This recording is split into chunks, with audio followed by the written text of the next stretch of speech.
मतलब समझिए, जैसे ये कोई पाइप अगर है, अगर इस पाइप को ऐसे खुला हुआ छोड़ दिया गया हो तो ऐसी कोई जगह नहीं है जहां कुछ नहीं हो। जहां कुछ नहीं है वहां हवा है, ये तो क्लियर है ना कि जहां कुछ नहीं है वहां हवा है। अगर फ्रिज की पाइपों को खोल के छोड़ दिया जाए तो पाइपों के अंदर कुछ नहीं होगा, लेकिन उसके अंदर हवा होगी।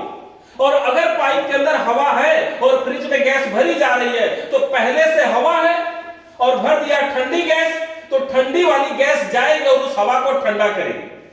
हवा को अगर ठंडा किया जाए तो क्या बनेगा? मॉइस्चर, भाप। भाप को और ठंडा किया जाए तो क्या बनेगा? पानी। और ठंडा किया जाए तो क्या बनेगा? बर्फ। अगर बर्फ बन गया पाइप के अंदर तो पाइप हो जाएगी कहीं जाम, और पाइप अगर हो गई जाम तो गैस का बहाव रुक जाएगा। जो गैस घूम रही थी वो नहीं घूमेगी, और गैस नहीं घूमेगी तो हमारी एसी हो चाहे फ्रिज हो ठंडा नहीं करेगी।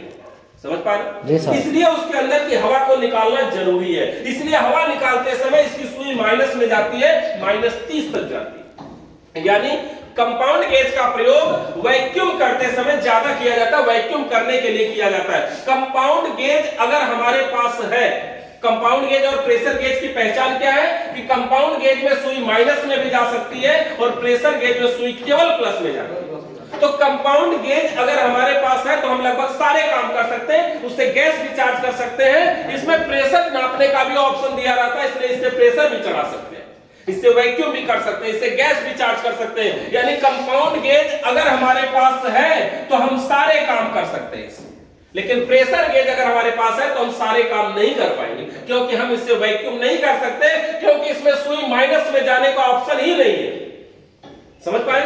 तो ये जो गेज है, ये कंपाउंड गेज का मतलब कि इसके अंदर की नमी को, हवा को बाहर निकालने के लिए कंपाउंड गेज का प्रयोग करते हैं, यानी वैक्यूम करने के लिए कंपाउंड गेज का प्रयोग करते हैं। यानी वैक्यूम करते समय गेज की सुई माइनस में जाती है, यानी नीचे की तरफ जाती है। जब -30 पे पहुंच जाती है तब हम मानते हैं कि इसका वैक्यूम हो चुका है। क्लियर? ये गेज है हमारा वैक्यूम कंपाउंड गेज। तो प्रेशर गेज क्या है? जिसमें सुई केवल प्लस में जाती हो। कंपाउंड गेज क्या है? जिसमें सुई माइनस में भी जाती है, प्लस में भी जाती है, माइनस में भी जाती है ना? ये हमारा कंपाउंड गेज होता है। कलर की बात करें तो प्रेशर गेज हमेशा रेड कलर का होता है, लाल कलर का होता है, और कंपाउंड गेज ब्लू कलर का होता है। तो बहुत सारे लोग इसको ब्लू गेज या लाल गेज के नाम से भी जानते हैं, कलर के हिसाब से। दिखा रहे प्रेशर गेज और कंपाउंड गेज दोनों डिफरेंट है कलर के हिसाब से भी। कॉपर लिखे हैं।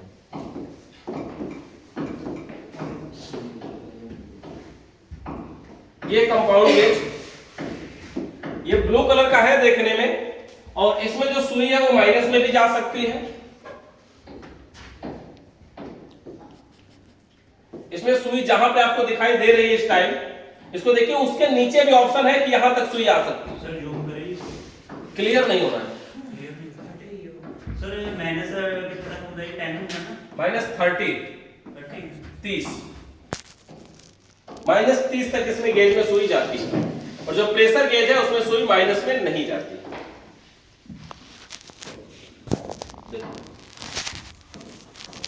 ठीक है ना?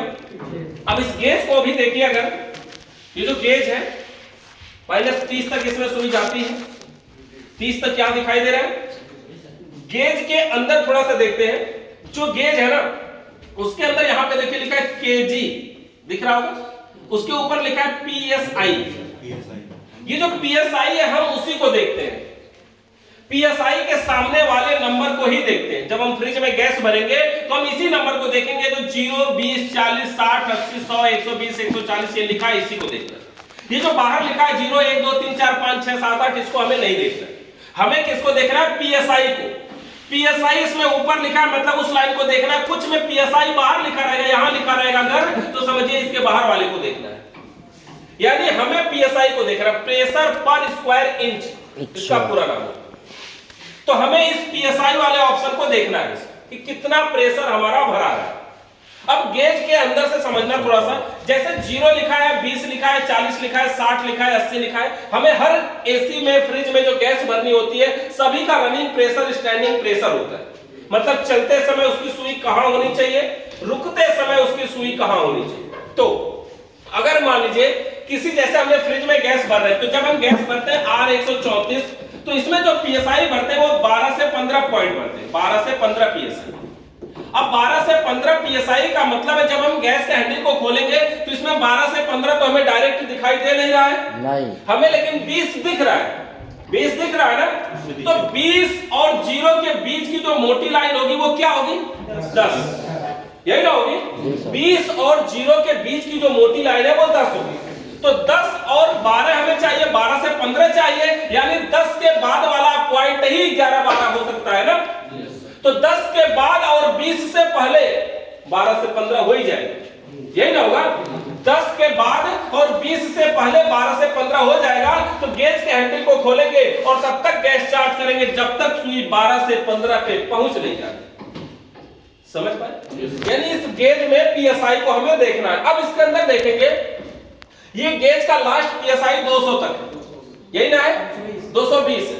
सभी गेज 220 तक नहीं होते, और अगर इसकी लास्ट क्षमता 220 है तो ये 220 से ज्यादा पीएसआई वाले गैस भी अभी यूज होते हैं।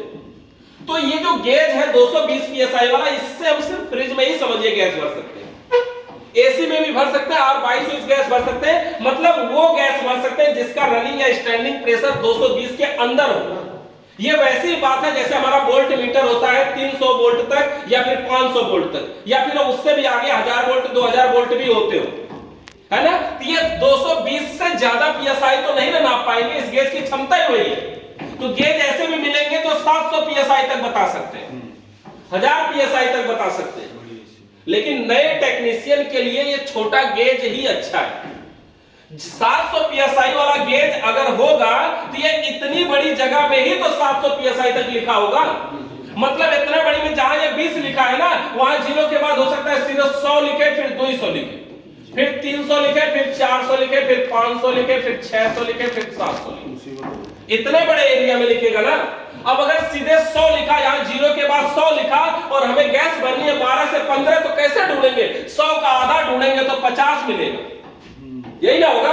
अब 50 से भी कितना आधा ढूंढे कि हमें 12 से 15 समझिए, सुई इस समय 0 से थोड़ा ऊपर दिखाई नहीं रही है, इसमें इतने में हो सकता है कि 60-70 ना हो जाए, समझ रहे हैं ना। तो ये वही चीज है, जब छोटा है तो समझिए जूम करके दिखा दे, बड़ा होगा तो जूम आउट कर दे, समझ रहे। इसलिए जो हम गेज नए टेक्नीशियन के लिए प्रयोग करना चाहिए वो कम पीएसआई वाला करना चाहिए, बाद में फिर हम बड़ा गेज प्रयोग कर सकते हैं, लेकिन अभी और 2 गेज या तो फिर रख लीजिए छोटे सिस्टमों के लिए अपना ये सब गेज, या फिर ऐसी अगर गैस है जिसमें हमें 80-90 पीएसआई गैस भरना हो, 120, 30, 40 पीएसआई गैस भरना हो, मतलब 100 से ऊपर, तो अगर मान लीजिए किसी में 120 पीएसआई गैस भरनी है रनिंग के समय, तो 120 में इसमें नापना तो हो जाएगा, हमारा 0 के बाद 100 है, मतलब 100 से थोड़ा सा उठा दीजिए, 120 लगभग हो जाएगा, है ना। लेकिन 120 जब इसमें भरेंगे तो सुई यहां तक आएगी, समझ रहे। और ये अगर इससे भरेंगे तो सुई यहीं तक 0 से इतने उठेगी, 120 हो जाएगा। तो गेज हमारे पास ऐसा भी मिलता है, इस तरह का भी मिलता है। तो हम गेज छोटे पीएसआई वाला शुरू में यूज करें तो ज्यादा अच्छा होता है, बाद में हम बड़ा भी यूज कर सकते हैं, ठीक है ना। तो इस तरह से हमारे ये गेज होते हैं, कंपाउंड गेज।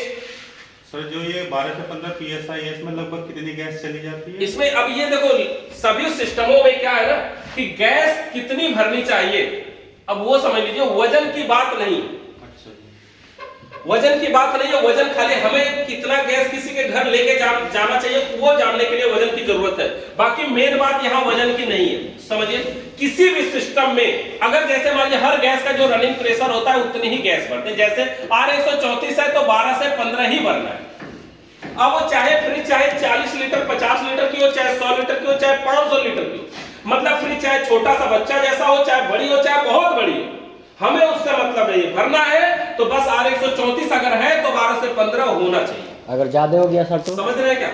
मतलब जितना पीएसआई है उतना ही दूर तक हमें सुई को पहुंचाना है। अगर उससे ऊपर हुआ, गैस ज्यादा होगी तो भी फ्रिज कम ठंडा करेगी और गैस कम होगी तो भी कम ठंडा करेगी। अब ये समझिए कि जब ये हम 12 से 15 ही भर रहे हैं तो फिर हम कहें छोटे लीटर में भी वही भर रहे हैं 12 से 15 और बड़े में भी वही भर रहे हैं, 500 लीटर में वही भर रहे हैं, 100 लीटर में भी वही भर रहे हैं। कारण क्या है कि जैसे समझिए आप गेज सिस्टम है, अभी छोटा सा गेज है हमारा, जैसे ये गेज है, हम इससे कहीं पे हवा भर रहे हैं, ये छोटा सा मशीन, ठीक है। अगर ये छोटी सी जगह है और इसमें 12 से 15 सुई पहुंचानी है तो हो सकता है कि 50 ग्राम गैस भरे और ये 12 से 15 पहुंच जाए, हो जाएगा ना। लेकिन अगर ये सिस्टम बड़ा है, अगर ये सिस्टम बड़ा है, इतना बड़ा है, हो सकता है कि 5 किलो भरने के बाद 12 से 15 पहुंचे।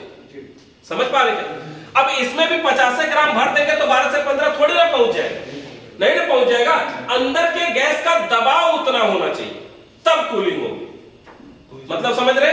ये सिस्टम छोटा है कि बड़ा है हमें उससे मतलब नहीं, हमें मतलब है तो गैस कौन सी भर रहे हैं और उस गैस का रनिंग प्रेशर क्या है, उतनी सुई पहुंचानी है, तब जाके वो कूलिंग करे। मशीनरी पर डिपेंड करती है कितना जाएगा। मशीन वो छोटी बड़ी होगी तो उसके हिसाब से अपनी गैस वो ले लेगी। अब कितनी लेती है ये जानने के लिए इसका एक शॉर्टकट फार्मूला है कि जितने लीटर की फ्रिज होती है लगभग उसका आधा ग्राम गैस उसमें भरा जाता है। जैसे 200 लीटर की अगर फ्रिज है तो 100 ग्राम गैस